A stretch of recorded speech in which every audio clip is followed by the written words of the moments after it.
We're at a stage now where I'm happy to turn this oscillator on. We've replaced all of the electrolytic capacitors and the paper foil ones as well that are in the unit. Give it a bit of a clean, cleaned the potentiometers. I've also changed, I don't know, half a dozen of the resistors. Did a bit of a sort of gross order check all around, but concentrating mainly on the power supply. Some of the lower value ones on these are the ones that tend to show a bit of distress. So anyway, I've changed a few that were obviously a long way out. I've also freed up the frequency dial. That moves nice and smoothly now, as it should. So the best thing to do, I think, is to turn this thing on. I've got it on the variac, which is off to the left of shot, as you can see it. So we'll switch that on now. Switch the unit on, and I'll start to bring the voltage up. So we'll bring it straight up to, I don't know, maybe about 80.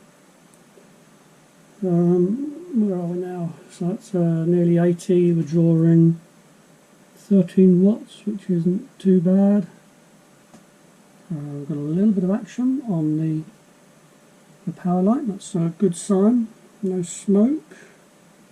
Let's bring it up to 120. And we're drawing now 18 watts. Nothing yet on the oscilloscope. Let's bring it up to 160. I should say I've got the attenuator right down and the level right down as well, so I wouldn't expect to see much anyway at this stage. No movement on the meter. Again, probably wouldn't expect it. Okay, let's bring it up now to 200. So about 50 watts now. The tubes, I can see filament glowing. That's a good sign.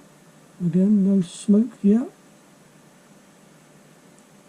Okay, let's bring it up now to 240.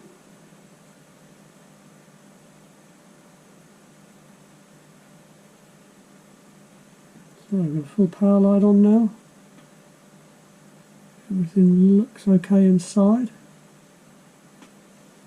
Drawing about 80 watts. So let's start to bring some power up and see if we get any output. Okay, there's slight movement on the meter. I'm right down now at the 20 millivolt range. Let's just bring that up.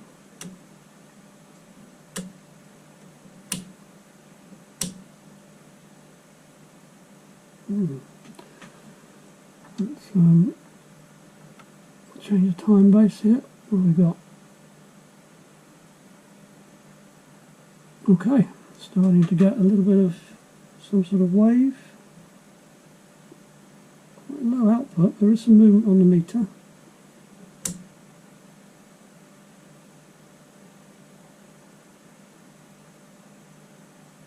Okay, we do have some oscillation. Oh dear, oh dear.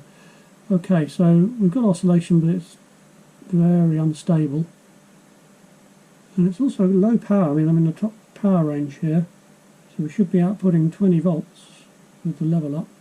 The meter is fluctuating, and that looks like it's in phase with the movement in the oscillation itself. Let's just see.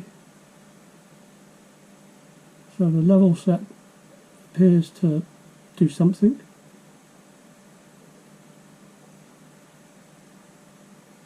Let's see if we change the frequency.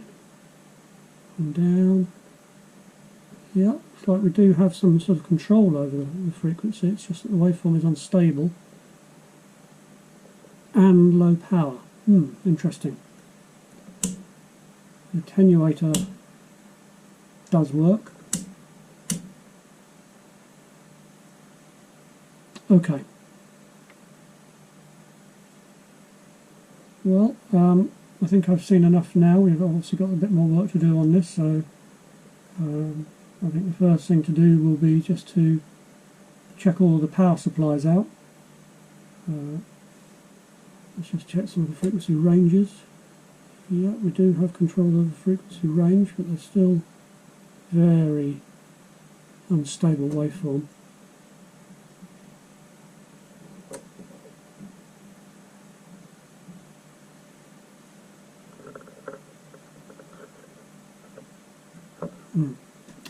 Yeah, so we'll check the power supplies.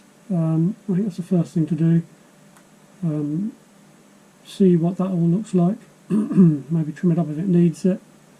Have a look at all of the anodes, cathodes, and some of the grids as well. See what sort of voltage we get, and then take it from there. But at least I think we have an oscillation, even though it's not stable.